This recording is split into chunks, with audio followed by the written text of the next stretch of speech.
મુંબઈની અંદર એકવાર યુવક મંડળની સભા હતી અને એમાં સ્વામીશ્રી સાથે પ્રશ્નોત્તરીનો કાર્યક્રમ રાખવામાં આવ્યો હતો. એ બધા પ્રશ્નોની અંદર એક પ્રશ્ન સ્વામીશ્રીને એવો પૂછવામાં આવ્યો હતો કે જગતનું મોટામાં મોટું આશ્ચર્ય શું છે? આવો પ્રશ્ન યુવકોએ રજૂ કર્યો. સ્વામીશ્રીએ આ પ્રશ્ન સાંભળ્યો એટલે બાપાએ મહાભારતનો પ્રસંગ ટાંકી અને એનો જવાબ આપ્યો. મહાભારતમાં યક્ષ અને યુધિષ્ઠિરનો સંવાદ આવે છે અને એની અંદર આ પ્રશ્ન પૂછાયો છે યક્ષ દ્વારા કે કિમ આશ્ચર્યમ, જગતનું મોટામાં મોટું આશ્ચર્ય શું છે? અને એના જવાબની અંદર યુધિષ્ઠિરે બતાવ્યું છે કે અહની અહની ભૂતાની ગચ્છંતિ હિમાલયમ શેષાહ સ્થિરત્વમ ઇચ્છંતિ કિમ આશ્ચર્યમ અતઃ પરમ. આ મહાભારતનો સંદર્ભ ટાંકીને સ્વામીએ વાત કરી કે મોટામાં મોટું આશ્ચર્ય જગતમાં એ છે કે રોજ હજારો અને લાખો માણસો આ જગતમાં આપણી નજર સમક્ષ મરી જતા આપણે જોઈએ છે. અને છતાં જે બાકી રહેલા લોકો છે આ જગતમાં એ બધા એમ સમજે છે કે અમારે તો અહીં કાયમ માટે રહેવાનું છે. આ જગતનું મોટામાં મોટું આશ્ચર્ય છે. આ વાત તો પ્રસિદ્ધ છે, આપણે ઘણી વાર કથાની અંદર સાંભળેલી છે. પણ પછી સ્વામી એનાથી આગળની વાત કરી. સ્વામી કે એનાથી એક મોટું આશ્ચર્ય તમને કહું. એટલે આ બધાને વધારે આશ્ચર્ય થયું કે હવે કયું આશ્ચર્ય સ્વામી કહે છે? સ્વામી કે એનાથી એક મોટું આશ્ચર્ય તો એ છે કે આ મનુષ્ય દેહ કરીને આ ભગવાન અને આ સંત આપણને મળી ગયા ને એ બહુ મોટું આશ્ચર્ય છે. આપણને સામાન્ય વસ્તુ લાગે છે, પણ જો સ્થિર થઈને વિચાર કરીએ તો ખ્યાલ આવે કે કલ્પના નહોતી કરી આપણે આપણા જીવનમાં કે આટલી મોટી પ્રાપ્તિ આપણને થઈ જશે. શોધવા નથી ગયા આપણે, પણ કૃપાએ કરીને એમને આપણને યોગ આપી દીધો છે. શાસ્ત્રની અંદરથી આપણે અક્ષર પુરુષોત્તમનો સિદ્ધાંત વાંચી વાંચીને સમજ્યા હોઈએ એવું તો નથી કે પછી ઘણું બધું તપ સાધના કે યોગ સાધીને આપણે એવો સાક્ષાત્કાર પ્રાપ્ત કર્યો હોય અને એવી રીતે આપણે પ્રગટ ભગવાનને ઓળખ્યા હોય એવું તો છે જ નહીં. પણ મહારાજે પ્રથમના 24મા વચનામૃતમાં વાત કરી કે પુરુષોત્તમ નારાયણે કૃપાએ કરીને પોતાનું સ્વરૂપ ઓળખાવ્યું છે. તો એમની કૃપાએ કરીને આ પ્રાપ્તિ આપણને થઈ ગઈ, એમનો યોગ આપણને થઈ ગયો. આ ખરેખર બહુ જ મોટી વાત બની ગઈ છે. જેમ નિષ્કાળ સ્વામી કીધું કે કિયા કીડી કરી મેળાપ ભેળો થાવા ભારે ભેદ છે રે, કિયા પૂર્ણ પુરુષોત્તમ આપ કિયા જીવ જેને બહુ કેદ છે રે. હાથી અને કીડીને મિત્રતા કેવી રીતે થાય? કિયા જીવ કિયા જગદીશ જાણો જુજવીએ વાત છે રે. ક્યાં જીવ અને ક્યાં પુરુષોત્તમ નારાયણ. એમનો યોગ આપણને આ મનુષ્ય દેહ કરીને થઈ જાય બહુ જ મોટું આશ્ચર્ય છે. ને મહારાજે પ્રથમના 78મા વચનામાં વાત કરી કે આ વાત જો સમજાઈ જાય તો આઠે પોર આનંદના સમુદ્રમાં ઝીલ્યા કરે.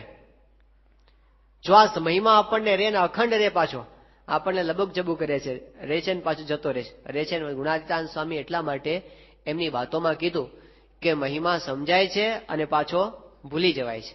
મહિમા સમજાય છે ને પાછો ભૂલી જવાય છે. આ આપણી જીવ દશા. તો સ્વામીએ કીધું કે ભૂલી જવાય છે એનો ઉપાય શું? સ્વામીએ કીધું કે 100 વાર વાંચીને સમજે ને તો પછી ભૂલાય નહીં. ઉપાય આ જ છે. વારંવાર મહિમાના વચનો સાંભળી સાંભળીને એની દ્રઢતા આપણે કરવાની છે.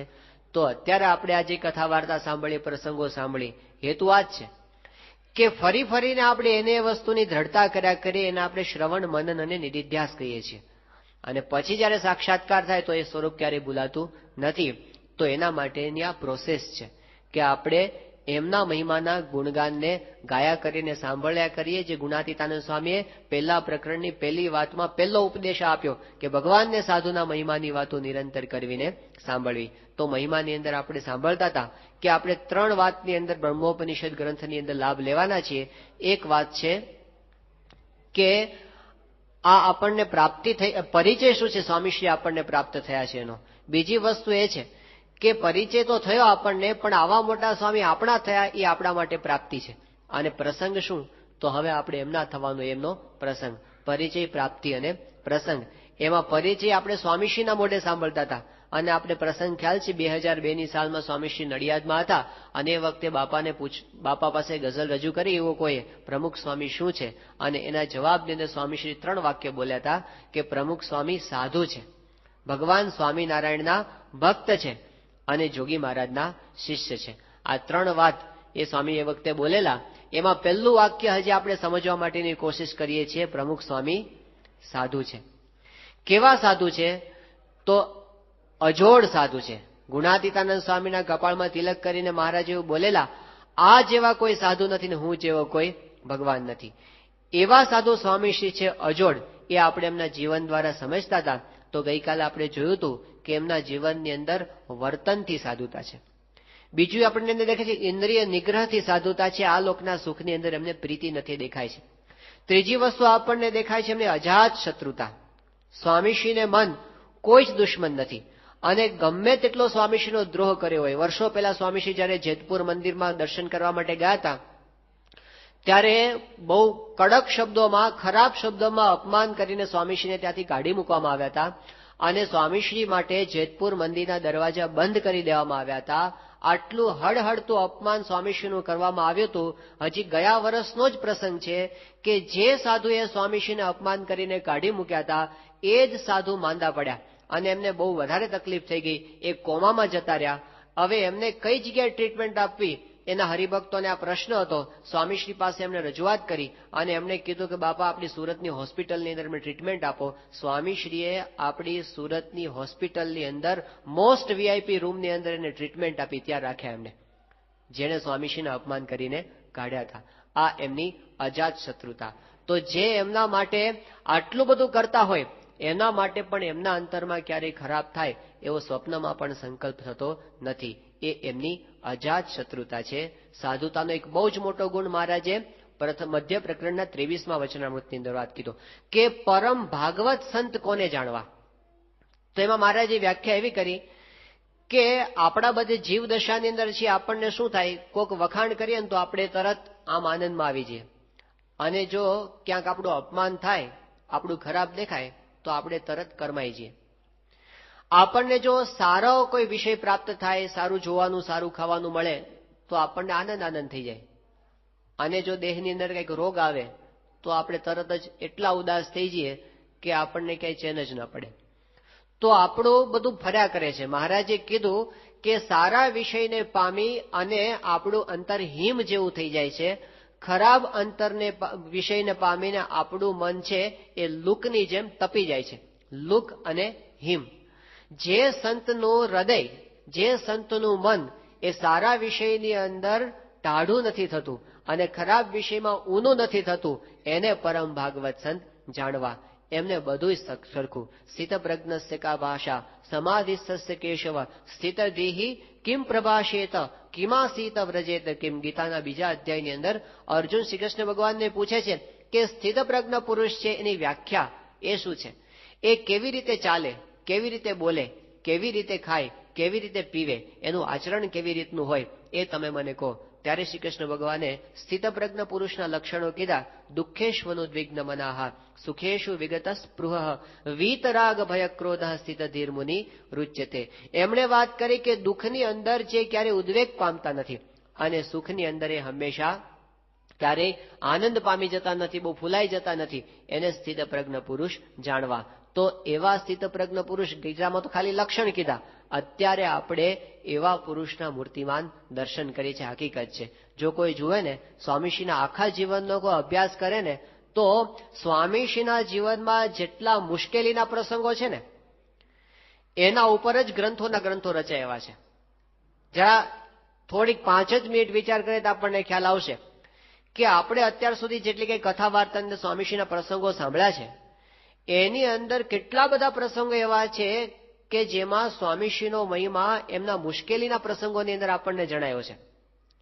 દાખલા તરીકે સ્વામીશ્રીને 1974ની સાલમાં નૈરોબીથી અપમાન કરીને પાછા મોકલવામાં આવ્યા. આ પ્રસંગ આપણે કથામાં ઘણી વખત સાંભળેલો છે.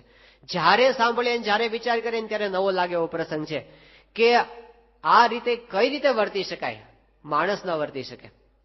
ત્યાં આપણે ગુજરાતની અંદર તો બધા વિઝા લેવા માટે જાય, અમેરિકાના વિઝા લેવા માટે જાય અને પછી ત્યાંથી મોકલે, આમ બધા મોઢું ગળ્યું મોઢું કરીને મોકલે અને બધા જમાડીને મોકલે. પછી જો મુંબઈ ગયા અને આમ વિઝા મળી જાય તૈયારી જ હોય, અને જો પછી ન મળે ને પછી કે અઠવાડિયા પછી તમારે આવવું પડશે. તો એ અઠવાડિયું ગામમાં પાછો ના આવે, એમ કે મુંબઈ રોકાઈ જશું. હવે આપણે આટલી વિદાય આપીને આટલા હાર તોરા કર્યા, આવું બધું જમાડ્યા, હવે પાછું આવો લીલા તોરણે જઈએ તે હું આપણું કેવું લાગે, મોઢું ના બતાવી શકે. અને એ વખતે ડોક્ટર સ્વામી વાત કરે છે કે પહેલી વખત સ્વામીશ્રી ગુરુપદે આવ્યા પછી વિદેશ યાત્રાએ જતા હોય અને આટલા ભવ્ય સ્વામીશ્રીના વિદાય સમારંભો થયા હોય, અખિલ સ્વામિનારાયણ સંપ્રદાયમાં બધા જ મીટ માંડીને જોતા પ્રમુખ સ્વામી પરદેશ જાય છે, બધાને ખબર હોય. સ્વામી બધા મંદિરોમાં, જૂના મંદિરોમાં દર્શન કરતા કરતા આવ્યા હતા.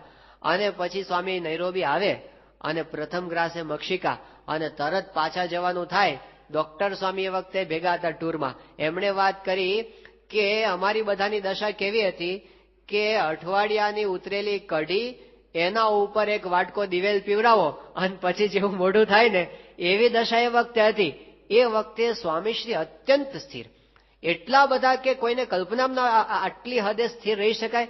અને સ્વામી ત્યાં ગયા અને પછી કિરણભાઈ હમણાં 2 દિવસ પહેલા જ વાત કરતા હતા કે એ દિવસે સ્વામીશ્રીએ સવારના પોરની અંદર જે કથા કરી બીજે દિવસે, તે એટલો બધો બધાને આનંદ કરાવ્યો, એટલો બધો આનંદ કરાવ્યો. પ્રથમના 74માં વચનામૃતનું નિરૂપણ કર્યું. સમજણ આપતકાળે કળાય છે, ભગવાનના કર્તાપણાની નિષ્ઠા આપતકાળે કળાય છે, એ સ્વામીશ્રીએ સમજાવ્યું.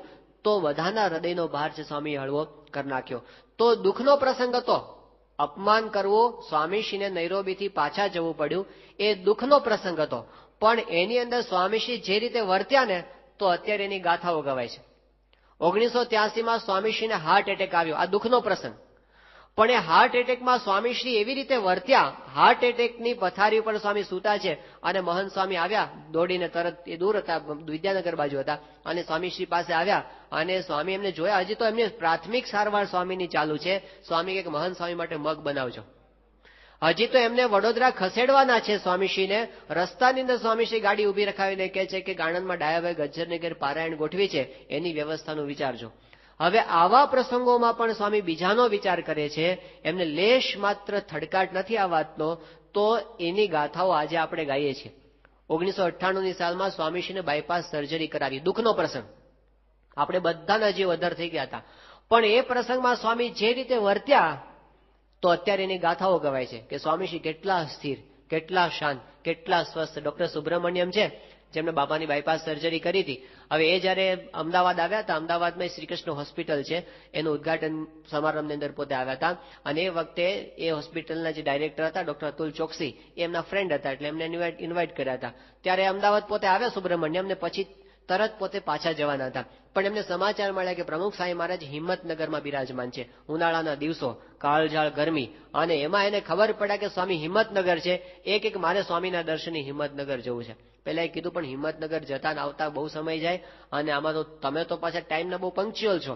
એ તો એક સેકન્ડનો ઉપયોગ કરે એવા માણસ છે. 3 કલાક જ સુવે છે ડોક્ટર સુબ્રમણ્યમ, અને ખાવા માટેનો ટાઈમ બગાડતા નથી. દિવસમાં એક જ ટાઈમ ખાય છે, બાકી હરતા ફરતા બધું આચર કુચર ખાઈ લે, એવું કરે છે. તો તમે આટલા બધા ટાઈમને માંડનારા છો ને છતાં કે અમારે સ્વામીના દર્શન માટે જવું છે. એટલે એમને કીધું ચલો હું પણ ભેગા આવું. અને પછી પોતે ગાડીની અંદર ભેગા હતા. એ લોકો અમદાવાદથી હિંમતનગર જવા માટે નીકળ્યા. અને રસ્તામાં ડોક્ટર ચોકસીએ આમને વાત કરી સુબ્રમણ્યમને કે તમે પ્રમુખ સ્વામીના ખાલી દર્શન માટે આટલો બધો ટાઈમ કાઢો છો, તો પ્રમુખ સ્વામી તમારા માટે કંઈક સ્પેશિયલ હોવા જોઈએ. એટલે એ વખતે સુબ્રમણ્યમે વાત કરી કે ચોકસી તમે પેલું ગીતા તો વાંચો છો ને? એ ગીતા કાયમ વાંચતા હતા, સ્વાધ્યાય પરિવારના પોતે શિષ્ય હતા. એટલે એમને કીધું કે હું ગીતા તો કાયમ માટે વાંચું છું. તો એમણે વાત કરી સુબ્રમણ્યમે કે તમે જે ગીતાનું વાંચન કાયમ કરો છો ને, આજે હું તમને એ મૂર્તિમાન ગીતાના દર્શન કરાવીશ. આ સુબ્રમણ્યમ બોલે છે. હવે જે નાસ્તિક જેવો માણસ હતો, જેને કોઈ દિવસ ભગવાનની મૂર્તિને પ્રણામ નથી કર્યા, અને એ સ્વામીશ્રીની સારવાર કરતા કરતા એમની ટ્રીટમેન્ટ થઈ ગઈ. અને એટલી હદે સ્વામીશ્રીનો મહિમા, પેલા કીધું એટલું બધું તમને શું સ્વામીમાં દેખાયું. અને એ વખતે એમને સ્વામીના 3 પ્રસંગો કીધા હતા. પહેલો પ્રસંગ એમને કીધો કે જ્યારે સ્વામીશ્રીની એન્જિયોગ્રાફી થઈ અને બાપાને જ્યારે કહેવામાં આવ્યું કે તમારી બાયપાસ સર્જરી કરવાની છે ને આટલા બ્લોકેજીસ છે, એ વખતે સ્વામીની જે સ્થિરતા મેં જોઈ, આટલી મોટી સંસ્થાના ધણી છે છતાં લેશ માત્ર ને થડકાટ નથી, એ મેં જોયું ત્યારે મને લાગ્યું આ કંઈક વિશિષ્ટ વ્યક્તિ છે. બીજી વાત એમણે કરી કે સ્વામીશ્રીને જયારે પેલો સર્જરી થતી હતી અને એ વખતે સ્વામીશ્રીના શરીરને મારા હાથનો સ્પર્શ થઈ જાય તો મને એમાંથી હૂંફનો અનુભવ થતો હતો, એમાંથી મને દિવ્યતાનો અનુભવ થયો. અને ત્રીજી વાત એમણે કરી કે સ્વામીશ્રીનું હાર્ટ જયારે પાછું ચાલુ કરવામાં આવ્યું અને એ વખતે એમને કરંટ આપવામાં આવ્યો. નોર્મલી એવું થતું હોય છે કે હાર્ટબીટને નોર્મલ થતા વાર લાગે, પણ સ્વામીશ્રીનું હાર્ટબીટ પહેલા જ બીટથી એકદમ રેગ્યુલર. એટલે મને લાગ્યું કે સ્વામીશ્રી કેટલા શાંત છે, કેટલા સ્થિર છે, તો જ આ રીતે બની શકે. એટલે મને લાગ્યું કે આ પુરુષ છે સામાન્ય નથી, એક અલૌકિક વ્યક્તિત્વ છે. આવો સુબ્રમણ્યમનો અનુભવ થયો. આપણે બધાએ દર્શન કર્યા કે જયારે ફૂલદોલ ઉત્સવમાં આવ્યા હતા 99ની સાલમાં, પહેલી વખત ભારત આવી રીતે ફૂલદોલ ઉત્સવમાં આવ્યા હતા અને સ્ટેજ ઉપર હજારો હરિભક્તોની હાજરીમાં એને સાષ્ટાંગ દંડવત પ્રણામ સ્વામીશ્રીના ચરણોમાં, જેને કોઈને માથું નમાયું નથી જિંદગીમાં, એ સ્વામીને નમાવતા થઈ ગયા. તો બાયપાસ સર્જરી જે દુઃખનો પ્રસંગ છે, પણ એમાં સ્વામીશ્રી વર્તે આવી રીતે એની ગાથાઓ આજે ગવાય છે. અક્ષરધામ પર આતંકવાદી હુમલો થયો, દુઃખનો પ્રસંગ છે, પણ એ પ્રસંગમાં સ્વામી જે રીતે વર્ત્યા તો આજે એની ગાથાઓ ગવાય છે કે કેટલી સ્થિત પ્રજ્ઞતા, કેટલી સ્થિરતા, કેટલો ભગવાનમાં વિશ્વાસ, કેટલી અજાત શત્રુતા, કેટલી નિર્મળતા એમના હૃદયની છે. એ બધી વાતો આપણને એ પ્રસંગો ઉપરથી ખબર પડે છે. તો આવા પ્રસંગમાં કઈ રીતે સ્વામી વર્ત્યા એ વિશેષતા છે.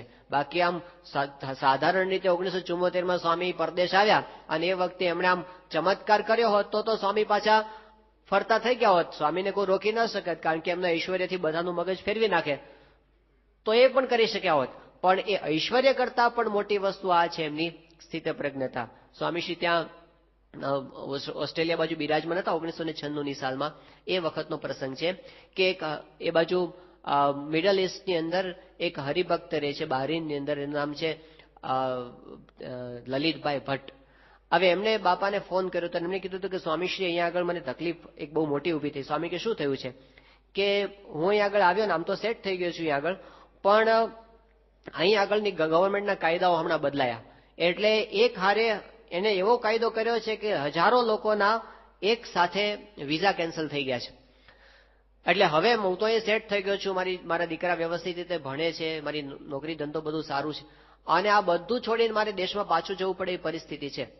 હવે મેં પ્રયત્ન તો કર્યો ત્યાં આગળ વિઝા લેવા માટે, અને હું ત્યાં લેબર ઓફિસર પાસે પોતે જઈને એમને પોતે આ રજૂઆત કરી અને એને ફાઇલ પણ રજૂ કરી કે મને વિઝા એક્સટેન્ડ કરી આપે.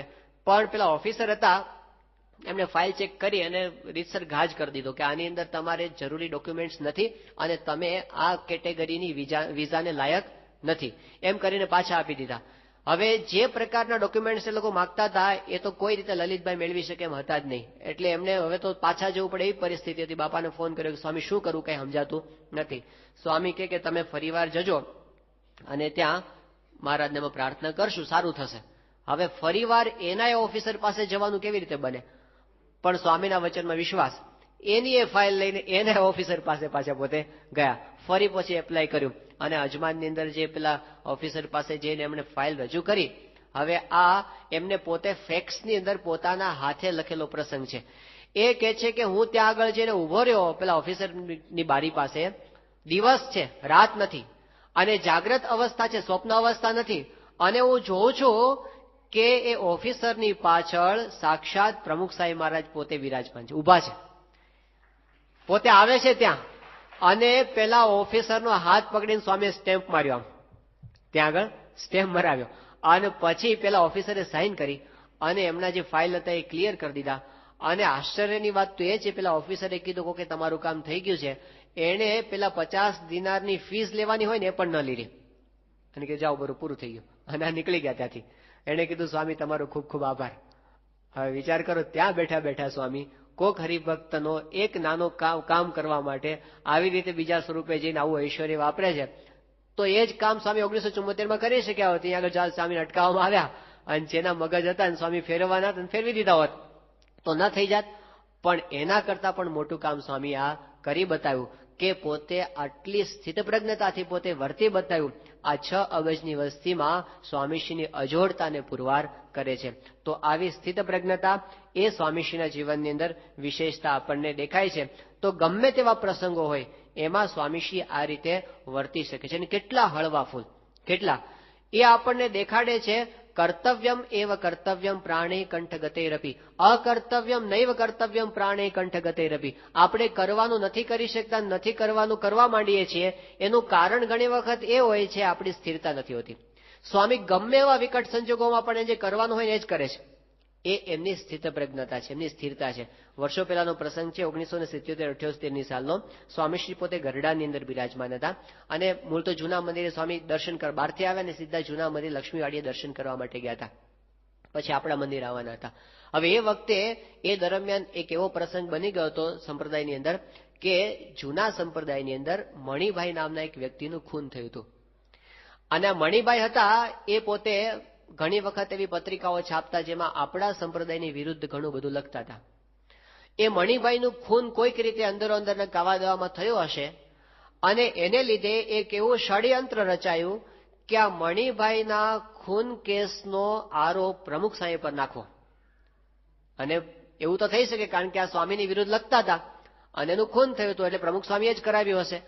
આવી રીતે વાત ઉડાડવામાં આવી અને એ માટેના રીતસર પ્રયત્નો ઘણા બધા ચાલુ થયા અને આવું બધું ચાલતું હતું એટલે વાતાવરણ ઘણું બધું એને લીધે ભારે હતું. એ દરમિયાન સ્વામીશ્રી ગરડાની અંદર હતા અને લક્ષ્મીવાડીએ સ્વામી પોતે પ્રદક્ષિણા કરતા હતા અને ત્યાં જ પોલીસની જીપ આવી. એ જીપમાંથી ઇન્સ્પેક્ટર ઉતર્યા અને ઇન્સ્પેક્ટરે ઉતરીને કીધું પ્રમુખ સ્વામી કોણ છે? એટલે બધાને થયું કે અત્યારે શું આ બધું? એટલે સ્વામી પાસે વાત પહોંચી કે બાપા આવી રીતે આવે છે. સ્વામી કે શું છે? ઇન્સ્પેક્ટર પહોંચી ગયો ત્યાં આગળ. એમણે કીધું કે તમારા નામનું વોરંટ છે અને તમે અત્યારે મારી સાથે આવો, અત્યારે મારી સાથે બેસી જાઓ જીપમાં. એટલે આ તો એટલો ભયંકર પ્રસંગ હતો કે શું થશે 5 મિનિટ પછી એવી પરિસ્થિતિ આવીને ઉભી રહી. સ્વામી એકદમ ઝડપથી નિર્ણય લઈ લીધો. સ્વામી કે તમે મંદિર આવો પેલા અમારી સાથે. એટલે પેલા કે પણ મંદિર હાલો હાલ મંદિર આવીએ તો ગાડીમાં સ્વામી કે તમે તમારી જીપ લઈને આવો, અમે અમારી ગાડીમાં જઈએ છીએ. સ્વામીશ્રીનું વ્યક્તિત્વ એવું છે કે મોઢા મોઢ તો કોઈ સ્વામીને સામે બોલી શકે એમ નથી. એની આંખો જોવે ને તોય પેલો અડધો તો ઠરી જાય. એટલે એને કીધું હા કઈ વાંધો નહીં. એટલે પછી સ્વામી ગાડીમાં બેઠા. આગળ સ્વામીની ગાડીની પાછળ જીપ આવે. હવે શું થશે કોઈને કાંઈ ખબર નથી. એવા સંજોગોમાં સ્વામીશ્રી ગાડીમાંથી ઉતર્યા મંદિરે જઈને અને જેવા પોતાની રૂમ તરફ જતા હતા પાછળ પેલો પોલીસ પણ આવતા હતા. અને એ વખતે રસ્તાની અંદર કેટલાક હરિભક્તો ઉભા છે ગામમાં. એક સાવ સામાન્ય સ્થિતિના હરિભગત ઉભા હતા આધેડ વયના. સ્વામી એકદમ એને જઈને ઉભા રહી ગયા. એને નજીક બોલાવ્યા, સ્વામીને આશીર્વાદ આપ્યા. સ્વામી કે બીજલ ક્યાં ગયો તો? ઘણા વખત પછી દેખાણો. પછી એ વખતે બાજુમાં ભક્તિ તનય સ્વામી ઉભા હતા. એ અત્યારે જુનાગઢ બાજુ વિચરણ કરે છે. એ વખતે ગરડા વિસ્તારમાં વિચરણ કરતા હતા. સ્વામી ભક્તિ તનય સ્વામીને બાજુમાં બોલાવ્યા. સ્વામી કે આને ઓળખો છો? એ કે ના સ્વામી હું તો બહુ ઓળખતો નથી પરિચયમાં. સ્વામી કે આ બીજલ હરિજન છે, ગામનો જૂનો સત્સંગી અને શાસ્ત્રીમાં જોગીજીમાંના વખત પણ બહુ સેવા કરેલી છે. સ્વામી કહેવાય જૂના હરિભક્તોને સાચવી લેવા, એ લોકોને બોલાવા ચલાવવા અને સ્વામી કે જમાડીને મોકલજો. હવે વિચાર કરો જ્યારે હજી પેલું પોલીસનું શું થશે 5 મિનિટ પછી નક્કી નથી. અને સ્વામી એ વખતે એને જે કરવાનું છે ને એ તો કરવાનું એમનું ચાલુ જ છે. પછી તો સ્વામી રૂમની અંદર ગયા, પેલા પોલીસ પણ પાછળ ગયા અને પછી તો ધડાધડ એ વખતે ગુજરાતના ચીફ મિનિસ્ટર બાબુભાઈ જસભાઈ પટેલ હતા, એમને ફોન થયો. એ વખતે ગૃહમંત્રી હતા, એમને ફોન થયો. હવે પેલો તો પોલીસ ધ્રુજવા માંડ્યો કે આ તો બધું ઉપરથી વાત ચાલે છે અને હકીકતમાં વોરંટ નકલી હતું, સાચું વોરંટ નહોતું. પૈસા ખવડાવીને નકલી વોરંટ ઊભું કરવામાં આવ્યું હતું અને ઉપરથી તપાસ ચાલુ કે આ બધું વોરંટ શું છે. ત્યારે એ લોકોએ તપાસ કરીને કીધું કે આવું તો કઈ છે જ નહીં, આ ખોટી બાબત છે, આવું કોઈ વોરંટ કાઢવામાં આવ્યું નથી. તો પેલો પોલીસ તો બિચારો હાવ ઢીલો કેસ જેવો થઈ ગયો હતો. સ્વામી એને બોલાવ્યો અને પછી એ વખતે સ્વામીએ કીધું તમે ચિંતા ન કરતા, પ્રસાદ આપ્યો સ્વામી, બાપા કે આને પણ જમાડીને મોકલજો. તો સ્વામીને જે કરવાનું હોય ને એ ટાઈમે કરી શકે છે, લેશ માત્ર પોતાની સ્થિરતા ગુમાવતા નથી. એ એમની સ્થિત પ્રજ્ઞતાનું દર્શન. આપણે તો એવા ગાંગા થઈ જઈએ ને કે હાલું કઈ હુજે જ નહીં, હું કરવું ને હું ન કરવું. પણ આ સ્થિત પ્રજ્ઞ પુરુષની વ્યાખ્યા છે, એમના જીવન પરથી આપણને ખ્યાલ આવે.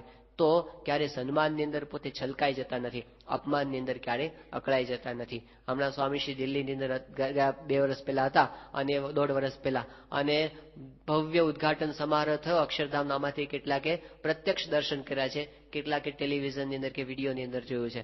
પણ એ સમારંભ સંપ્રદાયના ઇતિહાસની અંદર ન થયો હોય એવો ભવ્ય સમારંભ હતો કે સ્વામીશ્રીની એક બાજુ ભારતના રાષ્ટ્રપતિ બેઠા હોય, બીજી બાજુ ભારતના પ્રાઇમ મિનિસ્ટર બેઠા હોય, અને બીજું ભારતના મુખ્ય વિરોધ પક્ષના નેતા બેઠા હોય, અને 160 દેશોની અંદર આમ જીવંત પ્રસારણ થતું હોય, અને ચારે બાજુ જય જય, એટલી દિવ્યતા દિવ્યતા દિવ્યતા અને ભવ્યતા એ બધી દેખાતી હતી. હવે એ દિવ્ય સમારોહ થયો અને ચારે બાજુ આનંદ આનંદ થઈ ગયો. એ કરીને સ્વામીશ્રી ત્યાંથી કલકત્તા ગયા. અને એ દરમિયાન સ્વામીશ્રી પોતે એક દિવસ કલકત્તાની અંદર, થોડા દિવસ પછીનો જ પ્રસંગ છે, અને એક પત્ર વાંચતા હતા. નવસારી બાજુના એક કાકાનો કાગળ હતો, અને સ્વામીએ કાગળ પેલા ધર્મચરણ સ્વામીએ વાંચવા કોશિશ કરી, બરાબર સમજાણું નહીં.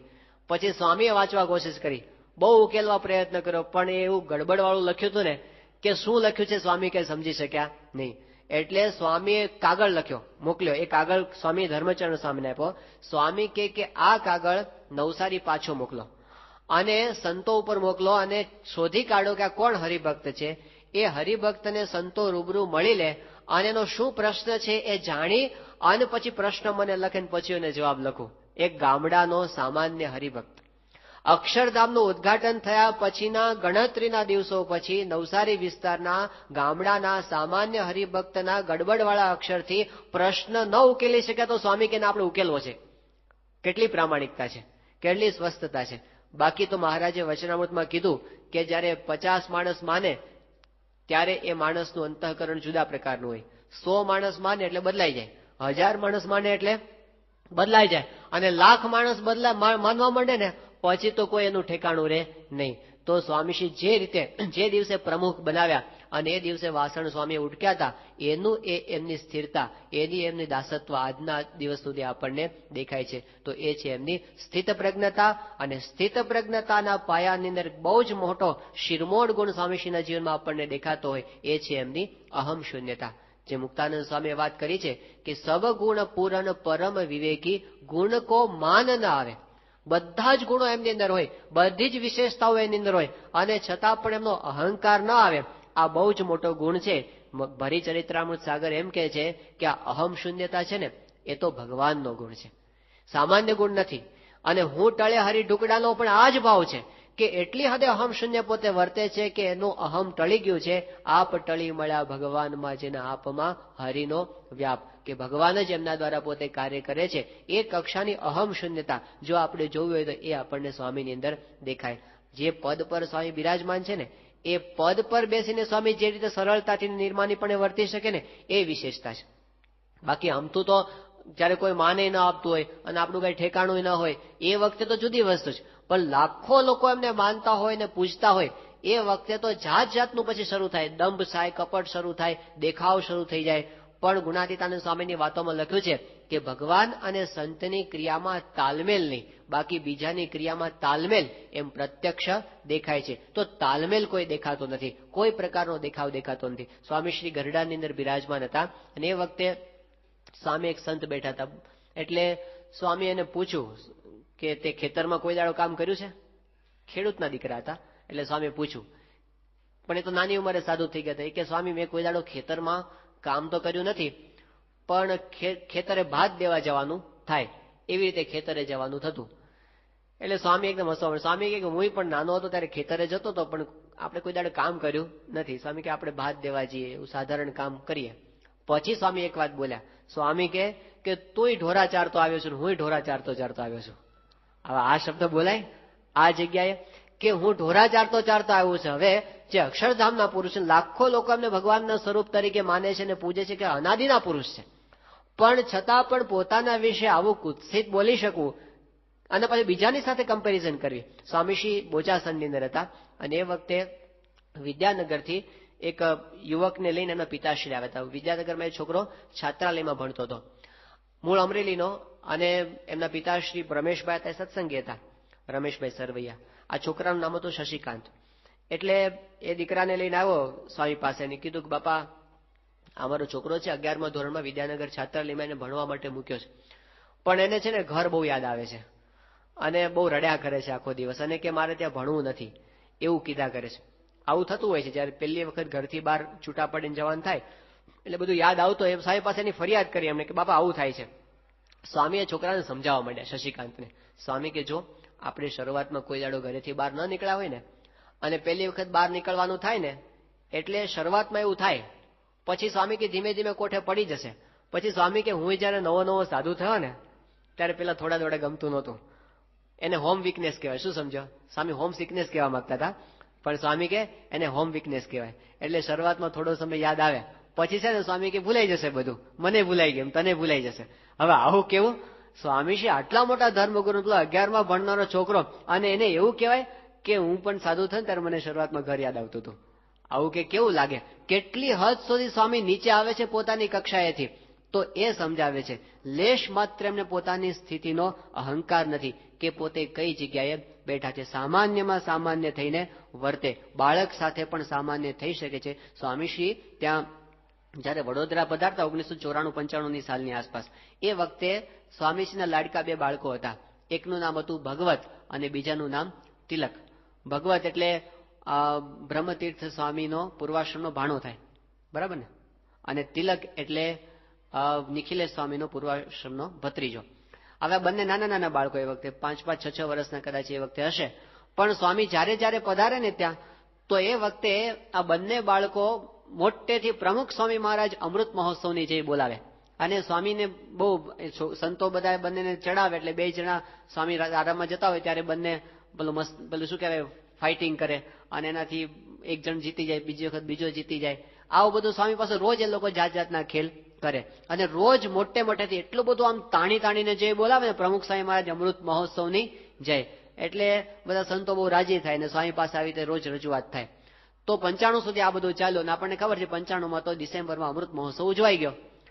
પછી 1996માં સ્વામી ફરીવાર જાન્યુઆરીમાં ત્યાં આગળ પધાર્યા. હવે અમૃત મહોત્સવની જય તો પૂરી થઈ ગઈ હતી, એટલે એ તો કઈ બોલવાની હતી જ નહીં. તો આ છોકરાઓ મેટર શોધતા હતા કે હવે મારે જય શેની બોલાવી. એટલે કોકે એને શીખવાડ્યું કે આવી જઈ તો બોલાવજે. અને જેવા સ્વામીશ્રી પોતે આરામમાં જતા ને રાતે, એ વખતે 2 છોકરાઓએ આમ તાણીને જય બોલાવી કે પ્રમુખ સ્વામી મહારાજ શતાબ્દી મહોત્સવની જય. અને આમ બોલાવે ને સ્વામી એકદમ અકળાઈ ગયા. સ્વામી કે આ છોકરાઓને આવું કોણ શીખવાડે છે? પછી બેન સ્વામી બોલે, સ્વામી કે જો હવે બધા ઉત્સવ પૂરા થઈ ગયા છે, કોઈ ઉત્સવ બોત્સવ કઈ છે નહીં, કઈ જય બે છે નહીં, આવી જય બોલાવવાની ને છોકરાઓ તો રવાડે ચડી જાય, અને કે આવું કોઈ આને શીખવાડશો નહીં, એવું કહીને બંનેને સ્વામી જરા આમ ટપાર્યા. પણ આ તો છોકરાઓ હોય, બીજે દિવસે પાછા ભૂલી ગયા હોય. તે હવારના પોરમાં સ્વામી પાછા આવતા હતા, અને બીજે દિવસે સાંજે સભા પછી આવતા હતા ને, તો ફરી વખત પાછા એને જોયું કે પ્રમુખ સ્વામી મહારાજ શતાબ્દી મહોત્સવની જય. અને એ વખતે દિલ્હીની જમીન નહોતી મળી કે દિલ્હી અક્ષરધામ મહોત્સવની જય. આવી 2 જય બોલાવે, સ્વામી પાછા અકળાઈ ગયા. સ્વામી પછી ફરીવાર અકળાઈને કીધું કે કેમ ના પાડી હતી તોય કાલ જય બોલ્યા? સ્વામી કે દંડવત કરો, નહીં માફી માંગો. એટલે બંને પાસે દંડવત કર્યા. સ્વામી કે હવે પછી જો જય બોલાવી ને તો રૂમમાં પ્રવેશ નહીં મળે, એમ કહીને કાઢી મૂક્યા. હવે પછી એ તો ભાઈ એ વખતે તો આવ્યા. બીજે દિવસે સ્વામી સવારે જયારે અલ્પાહારમાં આવતા હતા ને, એ વખતે પાછું પેલો ઉભો હતો, આમ જય બોલાવવા માટે તૈયાર જ ઉભો હતો. અને જેવો જય બોલાવવા ગયો ને, અને અડધી જય બોલાવીને સ્વામી એકદમ અકળાઈ ગયા. સ્વામી કે આજે તમને બંનેને સજા, અંદર આવવા નહીં મળે, જાઓ ભાગી જાઓ, એમ કહીને સ્વામી ખખડાવીને કાઢી મૂક્યા બેને. પછી સ્વામી રૂમમાં ગયા, અને જેવા સ્વામી અલ્પાહાર કરવા માટે બેઠા ને, સામે પુસ્તક વંચાતું હતું. અને પુસ્તક, હવે સ્વામીશ્રી પોતે આમ બેઠા ખરા, પણ ખબર પડી કે સ્વામી છે ને મજા આવતી નથી સ્વામીને. અને પુસ્તક પાછું બાળ સ્નેહી વંચાતું હતું, પ્રમુખ સ્વામી મહારાજના બાળકો સાથેના પ્રસંગો વંચાતા હતા. અને એમાં સ્વામી થોડી વાર આમ જોયા કરે, અને પછી સ્વામી વચ્ચે અટકાવ્યા. સ્વામી કે પેલા 2 છોકરાઓ કેમ દેખાતા નથી? એટલે કીધું સ્વામી તમે કાઢી મૂક્યા પછી ક્યાંથી આવે? સ્વામી કે જાઓ બોલાવો એને. એટલે પછી એક સંત બોલાવવા માટે ગયા. હવે છોકરાઓ ક્યાંય રમતા રમતા જતા રહે. એમાંથી એક જણો મળ્યો, પેલો ભગવત મળી ગયો, એટલે આવ્યો ત્યાં આગળ. એટલે સ્વામી કે બેસી આગળ બેસાડ્યો એને. અને જેવું પૂરું થયું ને જમવાનું, સ્વામીને નજીક બોલાવીને એને પ્રસાદ આપ્યો સ્વામી થાળમાંથી. અને પછી સ્વામીએ કીધું, માફી માંગી. સ્વામી કહે કે અમે તને વઢ્યા, તને ખોટું નથી લાગ્યું ને? જો ખોટું લાગ્યું હોય તો માફ કરજે. હા, એમ કરીને સ્વામીએ પેલા બાળકની માફી માંગી. પછી સ્વામી સાંજે સભામાંથી આવતા હતા ને, તો સાંજે તિલક દેખાડ્યો સ્વામીને. સ્વામી એની બાજુમાં બોલાવ્યો. સ્વામી કે કેમ, ક્યાં જતો રહ્યો તો?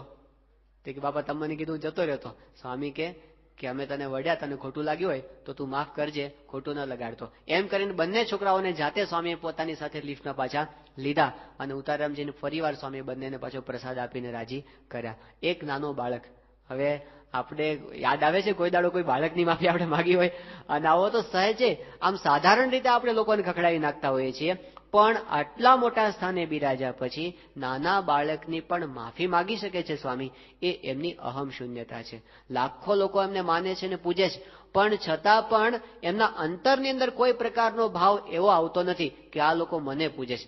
નિરંતર પોતાનો ભાવ ભૂલી જઈને પોતે આમ પોતે રહેતા હોય છે. સ્વામીશ્રી ત્યાં વિદ્યાનગર સારંગપુરમાં હતા 1990ની સાલમાં, અને એ વખતે ભારતના બહુ જ મોટા ફોટોગ્રાફર રઘુ રાય, જેનું આંતરરાષ્ટ્રીય કક્ષાએ નામ છે, એ પોતે ત્યાં આગળ પધાર્યા હતા, અને એક જ દિવસ સ્વામી સાથે રહ્યા, પણ એમને અનુભવ સ્વામીશ્રીની અહમ શૂન્યતાનો થયો. એમણે કીધું કે અમે ઘણા બધા ધર્મગુરુઓના દર્શન કર્યા છે, લોકોના વ્યાખ્યાનો સાંભળ્યા છે, પણ અહીં સ્વામીમાં મેં એક વિશિષ્ટ ગુણનો અનુભવ કર્યો મેં જે ક્યાંય જોયો નથી, કે જ્યારે સ્વામીશ્રી પદની જાહેરાત થઈ, હજારો માણસો એમની સામે ઉભા છે અને એમનો પ્રવચન સાંભળવા માટે બધા તત્પર છે, પણ સ્વામીશ્રી પોતે તો પત્ર લેખન કરતા હતા, અને જેવું સ્વામી પાસે માઇક ગોઠવાયું, સ્વામી પત્ર લેખન બાજુ મૂકીને તરત જાણે બે માણસને વાત કરતા હોય ને એટલી સાહજિકતાથી હજારો માણસોની સભામાં પોતે વાતો કરવા માંડ્યા. એ જોઈને મને લાગ્યું કે આ પુરુષને ક્યારેય પોતાની વાણીથી કોઈને પ્રભાવિત કરી દેવાની ઈચ્છા નથી. એ તો પોતે હૃદયમાંથી સહેજે આવે ને એ બોલતા જાય છે, વણ વિચારે પણ વાતો રે આવે એના અંતરથી. પણ કોઈના પર છવાઈ જવું, કોઈને પ્રભાવિત કરી દેવા, એવું લેશ માત્ર આપણને દેખાતું નથી. જાહેર સભા હોય, ગમે તેવી હોય, એની અંદર પણ સ્વામી પોતે ગમે એવા મોટા માણસો બેઠા હોય, એની અંદર સ્વામીને સંકોચ એવો નથી આ લોકોને કેવું લાગશે કેવું નહીં, જેમ છે એમ પોતે બોલી શકે છે. તો આ એમની અહમ શૂન્યતાના દર્શન, નિર્દંભપણાના દર્શન આપણને એમના જીવનની અંદર થાય છે. સ્વામીશ્રી 1982ની સાલમાં ત્યાં લંડન પધાર્યા હતા, અને એ વખતે પહેલી વખત એવું થતું હતું કે એરપોર્ટ પર છેક સ્વામીશ્રીના પ્લેન સુધી રોલ્સ રોય ગાડી આવી હતી, છેક સુધી. એટલે લગભગ કોઈ જ ભારતીયને ન મળ્યું હોય એટલું ઉચ્ચ કક્ષાનું સન્માન સ્વામીશ્રીને એ વખતે મળતું હતું. વ્યવસ્થા સારી કરી છે હરિભક્તોએ. ગાડી બાપાના પ્લેન સુધી આવી, 12 હરિભક્તો બધા બેન્ડ વાજા લઈને તૈયાર ઉભા હતા, સ્વાગત ને બધું હારતોરા ને બધું કરવા માટે. અને આ બાજુ બાપા પોતે ઉતર્યા ને ગાડી આપણે હરિભક્ત જ ચલાવતા હતા, એમની ગાડીમાં બાપા આગળની સીટ ઉપર બેઠા, પાછળની સીટ ઉપર બે સેવક સંતો બેઠા અને સીએમ કાકા બેઠા. હવે ગાડી ત્યાંથી અકારીને બહાર લાવવાની હતી એરપોર્ટમાંથી, પણ જે પેલા ગાડી ચલાવનાર હરિભક્ત હતા ને એ થોડા અવઢવમાં પડ્યા હતા. હવે કારણ એ હતું કે એરપોર્ટમાંથી ગાડીને બહાર કાઢવા માટેનો રૂટ તો હોય ને, સ્પેશિયલ રૂટ હોય, નહીં તો ગમે ત્યાં ભરાઈ જાય. એ રૂટનો એક ગાઈડ હતો, એ ગાઈડ યુરોપિયન હતો, એ બહાર ઉભો હતો, ગાડીની બહાર સામે જ ઉભો હતો, પણ એને ગાડીમાં બેસાડવાનો હતો. પણ ગાડીમાં જગ્યા તો બધી ફૂલ થઈ ગઈ હતી, આગળ બાપા બેઠા હતા, પાછળ બે સંતો અને એક મુખ્ય હરિભક્ત, એટલે જગ્યા હતી નહીં. એટલે પેલા હરિભક્ત અવઢવમાં હતા. અવઢવ કે લાંબી નહોતી, 2-4 સેકન્ડની જ હતી, પણ સ્વામીશ્રી એટલા શાર્પ છે ને, આમ નજર કરીને ખબર પડી જાય. એટલે સ્વામી એમ પેલા હરિભક્ત સામું જોયું, અને એની આંખો પેલા સામું હતી, એ સામે જોયું. સ્વામી એટલું સમજી ગયા કે આ ભાઈના ગાડીમાં બેહાડવાના છે. કોઈને પણ કીધા વગર સ્વામી તરત પોતાનો દરવાજો ખોલી નાખ્યો, આગળનો દરવાજો હતો ને એ ખોલી નાખ્યો. પેલો જે ધોળિયો હતો ને સ્વામી બોલાવ્યો આમ નજીક, એનો હાથ પકડી અને સ્વામી એની અંદર ખેંચ્યો, અને પોતાની સીટ ઉપર સ્વામીએ યુરોપિયનને બેસાડી દીધો. અને સ્વામી જેમનું સ્વાગત બહાર થતું હતું, જેના માટે વાજા વાગતા હતા, જેના માટે હારતોરા થતા હતા, જેમની જય બોલાતી હતી, એ સ્વામી પોતે બે સીટ વચ્ચેને ગિયર બોક્સ પર બેસી ગયા અને ગાડી બહાર આવી. હવે સ્વામી સહેજ ધીરજ રાખ્યો તો પાછળ બેહાડી દેવાય, અથવા તો કોઈ બીજું ખસી જાતને બેહાડી દેવાય, પણ એ એટલા સહજપણે નિર્માની ભાવે વર્તીને એમાં અમને કાંઈ અજુગતું લાગતું નથી, આવું ન કરવું જોઈએ એવું લાગતું નથી. અને ફટ દઈને બીજાને ખબર પડે પેલા સ્વામીને ખબર પડી જાય છે, અને કટ દઈને પોતે વળી અને નિર્માનીપણે વર્તી શકે છે. આ એમની અહમ શૂન્યતા છે. તો જેમને સન્માનની અંદર મારું સન્માન થાય છે એવો ભાવ નથી, એ યોગી બાપાને, એ પ્રમુખ સાહેબ યોગી બાપાને આપણે જાણીએ છીએ કે જયારે આમ યોગી બાપાનું સન્માન થતું હોય અને લોકો તાળીઓ પાડે, યોગી બાપાએ તાળીઓ પાડતા, એમને ખબર જ નહોતી કે મારું સન્માન થાય છે. એટલી સાહજિકતાથી વર્તા આપણને દેખાય છે, એની અંદર હું ભાવ આપણને દેખાતો નથી. તો જે સ્વામી પાસે આવે એ બધાને આ વસ્તુનો અનુભવ થાય. એ પોતાના ગુણોને ઢાંકીને વર્તે છે. સાધારણ રીતે કેવું હોય છે કે આપણી અંદર કઈ વિશેષતા હોય, આપણી અંદર કઈ ગુણો હોય તો બધા જાણે તો આપણે રાજી થઈએ, અથવા તો આપણે એવો પ્રયત્ન કરીએ કે લોકોને આ વાતની ખબર પડે. પણ સ્વામીનું બિલકુલ ઊંધું દેખાય છે. એ પોતાની જેટલી વિશેષતાઓ છે, ગુણો છે, ઐશ્વર્ય છે, સામર્થ્ય છે, સતત ઢાંકીને વર્તે છે. 85ની સાલમાં સ્વામી ત્યાં લંડનમાં હતા અને બાપાની સુવર્ણતુલા થઈ હતી અને એ વખતે જબરજસ્ત ઐશ્વર્ય સ્વામીએ બતાવ્યું હતું કે હરિભક્તોએ વાત કરી કે બાપા આખા લંડન ઉપર ધોધમાર વરસાદની આગાહી છે અને આટલું બધું આમ આ વરસાદ જામ્યો છે અને એમાં આપણે તો સ્ટેડિયમની અંદર ઉત્સવ રાખ્યો છે, તો આપણો તો આખો ઉત્સવ ફેલ જશે. સ્વામીએ કીધું કે મહારાજને પ્રાર્થના કરીએ છીએ કંઈ થશે નહીં. અને ઐશ્વર્ય તો એવું વાપર્યું સ્વામીએ કે એક્ઝેક્ટલી એલીપેલીમાં એટલા ના કઈ જગ્યાએ હતો QPR સ્ટેડિયમમાં કે એટલા સ્ટેડિયમના એટલા ભાગની અંદર જ વરસાદ નહીં અને ચારે બાજુ વરસાદ વરસાદ ને વરસાદ. હવે એ તો બધા છક થઈ ગયા કે શું સ્વામીશ્રી ઐશ્વર્ય આપ્યું ને સામર્થ્ય વાપર્યું. સ્વામીશ્રી જયારે દેશમાં પાછા આવ્યા અને એ વખતે મુંબઈની અંદર સ્વાગત સભા હતી અને એની અંદર બ્રહ્મવિહારી સ્વામીએ આ પ્રસંગ કીધો કે સ્વામીશ્રીએ સુવર્ણ તુલા મહોત્સવને સફળ બનાવે એવું ઐશ્વર્ય વાપર્યું, એટલા ભાગમાં જ વરસાદ નહીં અને ચારે બાજુ વરસાદ વરસે. આ વાત સ્વામીશ્રીની જયારે થતી હતી અને વચ્ચેથી સ્વામી બોલ્યા, સ્વામી કે આ પરચાની વાત કરે છે. સભામાં સ્વામી કે આ પરચાની વાત કરે છે, પણ એને એ ખબર નથી કે અહીં ભારતમાં વરસાદ નહોતો થતો અને આપણે કેટલી બધી પ્રાર્થનાઓ કરી લંડનની અંદર બેઠા બેઠા તોય વરસાદ પડ્યો નહીં. સ્વામી કે એ પરચાની વાત તો કરતા નથી. હવે ઊંધું કરી નાખ્યું. હાવ સ્વામી લોકોને હજી તો અહોભાવ થાય ત્યાં તો સ્વામી એના ઉપર છેકો મારી દીધો કે આપણે તો આટલું બધું કરીએ, આપણું ગધાર્યું ક્યાં કઈ થાય છે, નહીતર એ દેશમાં વરસાદ આપણે ન વરસાવી દે તો લોકોને બાકી કેવું હોય છે ચેલાન તૈયાર કરતા કે આપણે કેજો પરચે એકાદ બે તો લોકોને મહિમા સમજાય. પણ સ્વામી તો સતત પોતાની જેટલી વિશેષતાઓ ઐશ્વર્ય સામર્થ્ય દાબીને વર્તે છે. 2003ની સાલમાં સ્વામીશ્રી સારંગપુરમાં હતા. શાસ્ત્રીજી મહારાજના શ્રાદ્ધનો મહોત્સવ હતો અને આપણને ખબર છે કે શાસ્ત્રીજી મહારાજ શ્રાદ્ધના દિવસે સ્વામી સંતોને બધાને દૂધપાક પીરસતા હોય છે. એટલે એ વખતે બાપાએ બધા સંતોને સારી પેઠે બધાને દૂધપાક પીરસ્યો અને પછી સ્વામી પોતે જમવા માટે બિરાજમાન થયા. સામે સંતો બધા બેઠા હતા દર્શન કરવા માટે. હવે બધા સંતોના મનમાં એમ હતું કે બાપાને દૂધપાક આપણે પીરસીએ. સ્વામી તો આપણને ખબર છે કે બહુ જ અલ્પ ગ્રહણ કરતા હોય છે. મિષ્ટાન એક ચપટી લે અને દૂધપાક જેવું હોય તો ખાખરો બોળીને ખાતા હોય. એટલે બધાનું ના સ્વામી આજ સારી રીતે દૂધપાક જમે તો સારું એવું બધા પણ કોણ આપે. એટલે પછી બધાએ તૈયાર કર્યા, સિદ્ધેશ્વર સ્વામીને આગળ કર્યા, તમે જાઓ. પછી એ ઉભા થયા. સ્વામીશ્રીના થાળમાં વાટકીમાં દૂધપાક હતો અને એ સ્વામીના હાથમાં એમને આપ્યો, લો બાપા પીઓ. અને સ્વામીએ દૂધપાકની વાટકી હાથમાં લઈને મોઢે માંડી. હવે આ તો પહેલી વાર બન્યું હશે કે સ્વામી પોતે વાટકી મોઢે માંડે ને આટલો દૂધપાક પીએ અને વ્યવસ્થિત રીતે સ્વામી આમ અડધી મિનિટ સુધી સ્વામી ગટગટાવ્યો દૂધપાક. એટલે બધા બહુ જ ખુશ થઈ ગયા. સંતોએ તાળીઓના ગડગડાટથી આખું વધાવી દીધું, જય જયકાર થઈ ગયો. સ્વામીએ વાટકી પછી પાછી મૂકીને પછી નોર્મલી બાપા જે રીતે ભોજન લેતા હોય છે એ રીતે પૂરું થઈ ગયું. આ વાત એ દિવસે તો પૂરી થઈ ગઈ. પણ અઠવાડિયા પછી શું થયું કે આપણી સંસ્થાનું ઓડિયો વિઝ્યુઅલ ડિપાર્ટમેન્ટ છે એ બધી આવી ઉત્સવોની કેસેટો પ્રકાશિત કરતા હોય છે.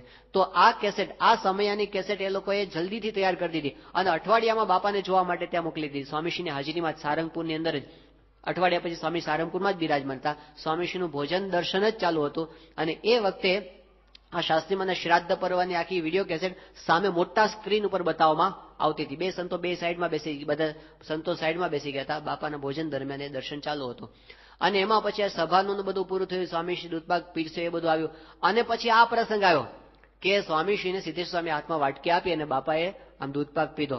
હવે ભગવાનનું કરવો કે એવો એંગલ સેટ થઈ ગયો હતો ને આમ કેમેરાની અંદર કે એક્ઝેક્ટલી દેખાતું હતું કે સ્વામીશ્રી વાટકીમાં શું કરે છે. તો હકીકતમાં શું હતું ખબર છે, કેમેરામાં એક્ઝેક્ટલી દેખાતું હતું સ્વામી દૂધપાક પીતા જ નહોતા, ખાલી મોઢું હલાવતા હતા. એટલે આ બધા છે ને બધાની આંખો ઓહો થઈ ગયો. આ તો કે સ્વામી આપણને છેતર્યા અને ચીટિંગ. અને બધા સંતો બોલવા માંડ્યા. સ્વામી એકદમ નીચું જોઈ ગયા, શરમાઈ ગયા. સ્વામી કઈ બોલ્યા નહીં. તો એ વખતે કીધું સ્વામી તમે આવું કર્યું આવ કે અમને બધાને ખબર જ ન પડવા દીધી. સાધારણ રીતે કેવું હોય છે માણસ વધારે ભોગવે અને ઓછું બતાવે. સ્વામીશ્રી પોતાનો ત્યાગ છે ને એને છાનો રાખે, બતાવે એવું કે હું અત્યારે ગ્રહણ કરું છું અને પછી કરતા શું હોય ત્યાગ હોય. આપણે સાધારણ રીતે શું કે ઓછો ત્યાગ હોય ને વધારે ત્યાગ બતાવીએ. એમની અંદર આટલો બધો છે છતાં પણ પોતે બીજાના આ તો વિડીયો કેસેટ આવી પકડાઈ ગઈ એટલે બાકી કોઈને ખબર ના પડે, કોઈને ક્યારેય ખ્યાલ ના આવત. પણ એ રીતે પોતે વર્તે છે, પોતાના ગુણોને કાયમ માટે ઢાંકીને વર્તે. આપણું તો કેવું હોય આમ દાખલા તરીકે આપણે એવું ગમતું હોય કે આપણે વધારે પુરુષ પ્રયત્ન કરીએ છીએ, મહેનત કરીએ છીએ, એવું કોઈ આપણા વખાણ કરે તો આપણને ગમે. આ સહજપણે the deepest feeling of every human being is the craving to be appreciated. કોક એપ્રિશિએટ આપણને કરે આપણને ગમતું હોય એટલે સહજ એવી ક્રિયાઓ થતી હોય. કોઈ આપણને પૂછે કે રાતના તો તમે બહુ સેવા કરી ની, રાતના બહુ મોડે સુધી તમે કાલ રાતે જાગ્યા હતા, એટલે આપણે રાતના 12:30 સુધી જાગ્યા હોય તો આપણે કહીએ હા રાત્રે તો બહુ મોડું થઈ ગયું હતું, 12:30 1 વાગી ગયો હતો. શું કહીએ આપણે? 12:30 1 વાગી ગયો હતો. અને પછી કે ઓહો આજ સવારે તમે બહુ વહેલા ઉઠી ગયા નહીં, આજ તો એકદમ વહેલા તમે સેવાની અંદર પરવારીને આવી ગયા હતા, તે બહુ વહેલા ઉઠી ગયા હતા. તો આપણે 4:30 વાગે ઉઠ્યા હોય ને તો શું કે ખબર છે? હા તો બહુ વહેલા હોય, 4 4:30 ઉઠી ગયો હતો. આમ સવારે આમ વહેલું જતું રહે અને રાત્રે છે ને આમ પાછળ જતું રહે. તો ખબર પણ ન પડે, આટલી સાહજિકતાથી આ બધું થતું હોય છે. એની અંદર સત્પુરુષ એક એવા છે કે જે પોતાના વધારે ગુણ હોય એને ઢાંકીને વર્તે, પોતાની વિશેષતાઓને ક્યારેય પ્રગટ થવા દેતા નથી. તો એ એમની અંદર આપણને દેખાય. 1990ની સાલમાં સ્વામીશ્રી અડધી રાત્રે જાગી એકાંતની અંદર પ્રાર્થના કરતા હતા કે ગુજરાતની અંદર વરસાદ વરસે. એ તો સેવક સંત જાગી ગયા એટલે ખબર પડી, બાકી ન જાગ્યા હોત તો ખબર પડત નહીં. અને એવું બન્યું હશે, કેટલી વખત સ્વામીએ રાત્રે જાગીને પ્રાર્થનાઓ આપણા માટે કરી હશે, પણ આપણને શું ખબર? જો સેવક સંત જાગી જાય તો ખબર પડે, ન જાગે તો ખબર પડે નહીં. સારંગપુરમાં સ્વામીશ્રી પ્રમુખ પદે આવ્યા પછીનો પ્રસંગ છે. જલજીણીનો ઉત્સવ પૂરો થયો પછી ભર બપોરે સ્વામીશ્રી એકલા સંડાસ બાથરૂમ સાફ કરતા હતા. પાછળના બાથરૂમ તો હતા, સંડાસ હતા, અને સ્વામી પોતે સાફ કરતા હતા. તો બપોરે 2:30 વાગે એમના સેવક હતા એ વખતે પોતે પહોંચી ગયા અને એમણે જોયું, ત્યારે એમને ખબર પડી કે સ્વામીશ્રી તો આવી રીતે સંડાસ સાફ કરે. પછી એમને સ્વામી મદદની અંદર લીધા. તો આ તો એ પોતે ગયા એટલે ખબર પડી, જાગી ગયા બપોરે અને ત્યાં જોવા માટે ગયા. ન ગયા હોત તો ખબર પડત નહીં. તો એમનામાં કેટલા ગુણો હશે જે પોતે સદાય ઢાંકીને વર્તતા હશે અને આપણને ક્યારેય એની ખબર પડવા દેતા હશે નહીં. તો સત્પુરુષની વિશેષતા આ છે, પોતાના ગુણોને ઢાંકીને વર્તે, પોતાની મહત્તાને પ્રકાશિત થવા ન દે. એટલે જે કોઈ એમના સંબંધમાં આવે બધાને એમની અહમ શૂન્યતાનો અનુભવ પહેલી નજરે થાય છે. ડોક્ટર કુરિયન બહુ જ બુદ્ધિશાળી માણસ, એનડીડીબીના પોતે એક વખતના ચેરમેન અને આખા ગુજરાતની અંદર શ્વેત ક્રાંતિ લાવનારા માણસ, મોટાને ગાંઠે એવો પાવરફુલ માણસ. પણ એ ડોક્ટર કુરિયન એ સ્વામીશ્રી પાસે આવ્યા હતા અને વિવેક સાગર સ્વામીશ્રીનો મહિમા કહેતા હતા. એ વખતે ડોક્ટર કુરિયનને એમણે કીધું કે સ્વામીશ્રીની અંદર છે ને કોઈ પ્રકારનો અહંકાર નથી. આ વાત સાંભળતા જ કુરિયન બોલ્યા, એમણે કીધું કે સ્વામીજી એ તો વાત કહેવાની જરૂર જ નથી. સ્વામીશ્રીની આંખોના દર્શન કરીએ છીએ ને અને પ્રતીતિ થાય કે આ પુરુષના જીવનની અંદર કોઈ પ્રકારનો અહંકાર નથી. અહમ શૂન્યતા પહેલી નજરે ખબર પડે. હરિનારાયણ સ્વામી ભારત સાધુ સમાજના મહામંત્રી, એ પોતે એવું બોલી ગયા સ્વામીના પહેલા દર્શને. એમણે કીધું કે પ્રમુખ સ્વામી महाराज जैसे निर्मानी संत मैंने अपनी जिंदगी में कहीं भी और कभी भी नहीं देखे हैं. પહેલા દર્શનમાં એમની અહમ શૂન્યતાનો અનુભવ. બિલ ક્લિન્ટન એ જયારે સ્વામીશ્રીને પહેલી વાર માયામીની અંદર મળ્યા 2000ની સાલમાં, અને પછી 2 વર્ષ પછી સ્વામીશ્રીને પોતે ગાંધીનગરની અંદર મળ્યા અને એ વખતે એમને વાત કરી કે મેં જે સ્વામીના પહેલી વખત દર્શન કર્યા ત્યારે મેં સ્વામીની આંખોમાં જોયું, ત્યારે મને એવો અનુભવ થયો હતો આ પુરુષ હંમેશા બીજાને આગળ કરે છે, પોતે કોઈને દબાવ આગળ આવતા નથી, હંમેશા બીજાને આગળ કરે છે. એવું તો એની આંખો ઉપરથી આ વિશ્વ કક્ષાના એક નેતાને પણ અનુભવ થયો. તો જે આવે બધાને જયસિંહ પોતે બોલી ગયા સ્વામી શ્રી અહમ શૂન્ય સંત હે. સ્વામી શ્રી 1995ની સાલમાં લંડનમાં હતા અને એ વખતે બહુ જ ભવ્યતાથી આપણને ખબર છે લંડનનો જે મંદિર મહોત્સવ એક ભવ્ય ઇતિહાસ બની ગયો આ સંપ્રદાયની અંદર. તો કોઈને કલ્પના નહોતી કે આ મંદિર આટલું પ્રસિદ્ધ થશે, ને ખરેખર બધા માટે આશ્ચર્ય હતું કે આટલી બધી પ્રસિદ્ધિ આ મંદિરને મળશે એવું તો કોઈને ખબર નહોતી. સ્વામીશ્રી પોતે અંતર્યામી પણ જાણતા હશે, બાકી તો સ્વામી પોતે પણ એવું બોલ્યા કે આપણને ખબર નહોતી, આપણને તો એમ કે આ કરીએ છીએ પણ આ તો વિના નાણે જગ જાણે એવું બધું થયું. બધા જ દુનિયાભરની ચેનલો, દુનિયાભરના છાપાઓની અંદર સમાચાર ચમક્યા અને બધાએ આમ 8th વન્ડર કહેવા માંડ્યા લંડનના મંદિરને. એ વખતે સ્વામીશ્રી એક વખત એવું થયું કે જે બધા વ્યવસ્થાપક સંતો હતા એના પર એક ફોન આવ્યો. એ ફોન હતો એક પત્રકારનો. એ પત્રકારે એવું કીધું કે હું ત્યાં આગળ આ મંદિરની મુલાકાત લેવા માટે આવું છું અને મારું નામ છે મિહિર બોઝ. મિહિર બોઝ પોતે સુભાષચંદ્ર બોઝના ભત્રીજા થાય, જે ભારતના એક વખતના ક્રાંતિકારી, અને અત્યારે આંતરરાષ્ટ્રીય કક્ષાના પત્રકાર છે મિહિર બોઝ. અને એનું નામ સાંભળ્યું ને એટલે વ્યવસ્થાપકો બધા એકદમ આમ એલર્ટ થઈ ગયા, કારણ કે આ માણસ છે ને બહુ થોડુંક વિચિત્ર છે એનું વલણ. કારણ કે બધા ધર્મગુરુઓને મળી અને પછી શું કરે કે એનું બધું આમ નેગેટિવ છાપવું અને એને આમ હાઇલાઇટ કરવું, એમાં લોકોને આનંદ આવતો હોય છે. અને આવું કંઈક બતાવવું હોય તો પત્રકારો તો જે લખવું હોય એ લખી શકે, કોણ પછી સાચા ખોટાની તપાસ કરવા માટે જાય. એટલે એવો આ માથાભારે માણસ છે. આગા ખાનની ઊંઘ એને હરામ કરી નાખી હતી. આ મિહિર બોઝે કીધું હું આવું છું. એટલે સંતોએ પૂછ્યું તમે ક્યારે આવો છો? એટલે એમને કીધું કે હું છે ને આવીશ પણ તમને મળીશ નહીં, હું મારી રીતે મંદિર છું, એક સાધારણ મુલાકાતી તરીકે હું આવીશ અને મારી રીતે બધું મંદિરને બધું જોઈશ અને પછી મારે પ્રમુખ સ્વામી મહારાજને મળવું છે અને મારે એમની મુલાકાત લેવી છે. એટલે આ તો વધારે ટેન્શન, ગમે તેમ ખણખોદ કરશે ખૂણામાં જઈને. પણ પછી સંતોએ કીધું સારું તમે આવો ત્યારે અમને જણાવજો. બીજું કઈ કહી શકાય એમ હતું નહીં. અને એક દિવસ સવારના પોરમાં મિહિર બોઝ પોતે આવ્યા અને આવીને એને વાત કરી સંતોને મળીને, હું મિહિર બોઝ છું અને મારે સ્વામીને મળવું છે. સ્વામી એ વખતે પૂજાની અંદર હતા, સવારે એટલા વહેલા આવી ગયા હતા. એટલે એમને કીધું કે મારે સ્વામીને ક્યારે મળવાનું? તો સંતોએ કીધું કે આપણે પૂછી લઈએ સ્વામીશ્રીની ક્યારે અનુકૂળતા છે. હવે આ વ્યક્તિના મનમાં એવી છાપ હતી કે આ તો આંતરરાષ્ટ્રીય કક્ષાના સંત છે, લાખો માણસો દેશ પરદેશમાં એને માને છે. આટલા બધા મંદિરો જે પુરુષે કર્યા છે એ એટલા પ્રભાવશાળી પુરુષ છે, તો એના તો કેટલા બધા પ્રોટોકોલ હોય એવું એના મનમાં છાપ હતી. એનો કેટલો બધો ભપકો હોય, કેવા ઠાઠમાઠ હોય. આવી બધી છાપ લઈને એ ભાઈ પોતે પત્રકાર આવ્યા હતા અને એમણે વાત કરી કે મારે સ્વામીને મળવું છે. આ બાજુ સંતોએ કીધું કે હમણાં તમને મુલાકાતનો સમય આપી દઈએ. અને સ્વામીશ્રી જયારે પોતે આમ પૂજા પછી નીકળતા હતા અને ત્યાં ફોયરમાં જ સ્વામીશ્રીને આ વ્યવસ્થાપક સંતે વાત કરી કે સ્વામી એક પત્રકાર મળવા માટે આવ્યા છે, મિહિર બોઝ એનું નામ છે અને આપને મળવા માટે માગે છે, તો ક્યારે બોલાવાય? સ્વામી કે અત્યારે બોલાવો. પેલાને તો કલ્પના જ નહોતી કે અત્યારે ને અત્યારે આટલી સહજતાથી હું આ પુરુષ પાસે પહોંચી શકીશ. સીધા સ્વામી પાસે લઈ આવ્યા. હવે પેલો મેન્ટલી પ્રિપેર્ડ નહોતો, આટલું જલ્દી સ્વામી પાસે લઈ આવે, શું પૂછવું? એટલે એમણે તરત સ્વામીને 2-3 પ્રશ્નો પૂછ્યા. સ્વામીએ બહુ સરસ સાહજિકતાથી જવાબ આપી દીધા અને માથે હાથ મૂકીને આશીર્વાદ મૂક્યા. સ્વામી તો નીકળી ગયા, પણ એ માણસ ઘાયલ થઈ ગયો અને બોલ્યા જ કરે.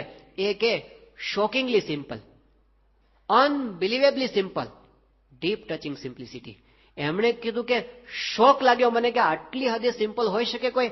અનબિલિવેબલી, હું માની શકતો નથી કે આટલી હદ સુધી કોઈ વ્યક્તિ સરળ હોઈ શકે.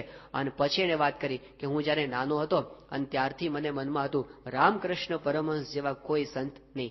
એટલો મને રામકૃષ્ણ પરમહંસનો મહિમા, કારણ કે બંગાળી માણસ મૂળ, એટલે એનો મહિમા હતો. પણ આજે મને સાક્ષાત રામકૃષ્ણ પરમહંસ દેવના દર્શન થયા હોય એવી અનુભૂતિ થઈ. આ બહારનો માણસ પહેલા દર્શને સ્વામીની અહમ શૂન્યતાથી ઘાયલ થઈ જાય છે, તો એ ભગવાનનો ગુણ છે. તો સત્પુરુષની અંદર એમની જે સાધુતાનો એક મોટો ગુણ છે એ છે એમની અંદર લેશ માત્ર માન નથી. અને એટલે એ બધાને માન પાછા પોતે આપી શકે છે. પોતે સન્માનથી નિર્લેપ રહે અને બીજા બધાને પોતે માન આપી શકે છે.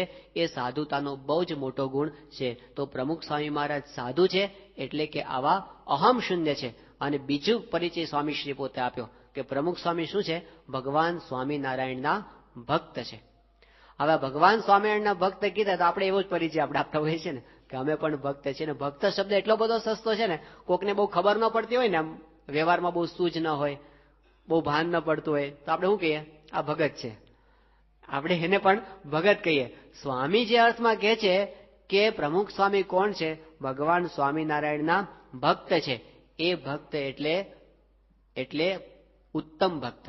એ ભક્ત એટલે ગુણાતીત સત્પુરુષ. એની વાત પોતે કરી છે. શ્રીજી મહારાજે જે ધર્મામૃત સંતોના નિયમ માટે મહારાજે ઉદ્બોધ્યું છે એની અંદર પહેલો નિયમ, ત્યાગીનો પહેલો નિયમ ત્યાગ નથી બતાવ્યો, પણ ત્યાગીનો પહેલો નિયમ ભક્તિ બતાવ્યો છે. ત્યાગીનામ પરમો ધર્મ શ્રી કૃષ્ણે ખિલ કારણે ભક્તિ એકાંતિકી નિત્યમ તન્માહાત્મ્યાવબોધયુક્. સાધુનો મોટામાં મોટો ધર્મ ભગવાન પ્રત્યેની ભક્તિ છે. તો એ ભક્તિ આપણને સ્વામીશ્રીના જીવનની અંદર સાંગોપાંગ દેખાય છે. ઈષ્ટદેવ પ્રત્યે કેટલી ભક્તિ, કેટલી બધી. એમને આમ રોમ રોમની અંદર આપણને ભક્તિનો અનુભવ થાય. ગુણાતીતાનંદ સ્વામી આજથી 200 વર્ષ પહેલા એવું બોલ્યા હતા, સ્વામી કે અમે તો હજારો ક્રિયા કરાવીએ, પણ આંખ મીચીને ઉઘાડીએ એટલી પળ જો મહારાજની મૂર્તિનું વિસ્મરણ થાય તો અમારું તાળવું ફાટી જાય. ત્યારે સ્વામીને કીધું કે સ્વામી આટલી બધી ક્રિયા તમે કરાવો અને છતાં પણ તમે અખંડ ભગવાનમાં વૃત્તિ રાખવા તો કેવી રીતે બની શકે? ત્યારે ગુણાતીતાનંદ સ્વામીએ કીધું કે માછલું છે એ જે કાંઈ ક્રિયા કરે ને એ બધી જળમાં રહીને જ કરે. જળની બહાર નીકળે તો માછલું પોતે જીવી શકે નહીં. તો માછલું હાલે ચાલે ક્રીડા કરે એ બધું જેમ પાણીની અંદર રહીને કરે, એમ અમે તમામ ક્રિયાઓ મહારાજની મૂર્તિમાં રહીને કરીએ છીએ. એને મૂકીને તો કોઈ ક્રિયા કરતા નથી. આ જ વાક્ય સ્વામીશ્રી પોતે વર્ષો પહેલા બોલેલા મુંબઈની અંદર. સ્વામી કે અમે દેશ પરદેશમાં ફરીએ પણ ભગવાનની મૂર્તિને મૂકીને તો કોઈ કામ અમે ક્યારેય કરતા નથી. અખંડ એમનું અનુસંધાન. 1994માં સ્વામી લંડનમાં હતા અને સવારે પૂજા કરતા હતા. બાપાની પૂજા પૂરી થઈને એક સાવ નાનો બાળક સ્વામી પાસે આવ્યો અને એમણે કીધું કે સ્વામી તમે કેટલી માળા કરી પૂજાની અંદર? તમે કેટલી માળા કરી? સ્વામી કે અમે તો અખંડ માળા કરીએ છીએ. આવું સ્વામી બોલ્યા. પછી સ્વામી કે તું કેટલી કરે? એ કે બાબા હું તો નથી કરતો. સ્વામી કે તું 1 માળા રોજ કરજે. તો સ્વામી પોતે બોલી ગયા અખંડ માળા કરું છું એ હકીકત છે. અને એનો અનુભવ કરેલો છે. ડોક્ટર કિરણભાઈ દોશી આગળ હાજર છે. 1981ની સાલમાં ખંભાલા હિલ હોસ્પિટલની અંદર સ્વામીશ્રી પેલા ટ્રીટમેન્ટ લેતા હતા અને એ વખતે સ્વામીશ્રીને ઓપરેશન કરાવ્યું, પોતે ત્યાં આગળ સારવાર લેતા હતા. અને એ વખતે સ્વામીશ્રી આરામમાં હતા અને એ દરમિયાન એમને સ્વામિનારાયણ સ્વામિનારાયણ સ્વામિનારાયણ એવો અવાજ સંભળાવવા માંડ્યો. અને એમણે પોતે અવાજની દિશામાં જોયું તો સ્વામી તો પોતે પલંગની અંદર સૂતા હતા, સુષુપ્તિની અંદર હતા સ્વામી પોતે, પણ એ વખતે પણ સ્વામીશ્રીના અંગમાંથી સ્વામિનારાયણ મહામંત્રનો ઘોષ, સ્વામિનારાયણ મંત્રનો અવાજ સંભળાતો હતો. જે રોમ રોમની અંદર ત્રણેય અવસ્થાની અંદર મહારાજનું ભજન થયા કરે છે. આ સ્વામીશ્રીની એવી સ્થિતિ છે. સ્વામીશ્રી એકવાર ગોંડલમાં બિરાજમાન હતા અને એ વખતે સભાની અંદર આવતા હતા. જ્ઞાનપ્રિય સાહેબ પોતે કથા કરતા હતા અને એમાં કથાની અંદર પોતે વાત કરતા હતા કે પ્રમુખ સ્વામી મહારાજ છે એ જે કાંઈ ક્રિયા કરે છે, હાલે છે, ચાલે છે, ઉઠે છે, બેસે છે, બોલે છે, ખાય છે, પીવે છે, એ જે કાંઈ ક્રિયા કરે છે આ તમામ ક્રિયાઓની અંદર એનું વાક્ય જે અધૂરું હતું અને ત્યાં સ્વામી સ્ટેજ ઉપર આવી ગયા. તો એમ બોલે કે આ તમામ ક્રિયાઓની અંદર તો સ્વામી કે ભગવાન જ છે, ભગવાન જ છે, ભગવાન જ છે. આ સ્વામી પોતે વાક્ય પૂરું કર્યું. તેની તમામ ક્રિયાઓની અંદર અખંડ ભગવાન છે. તો એ એમની ભક્તિ છે. એમને બધે જ ભગવાનના દર્શન થાય છે. નારદ ભક્તિ સૂત્ર લઈ આવો કે શાંડિલ્ય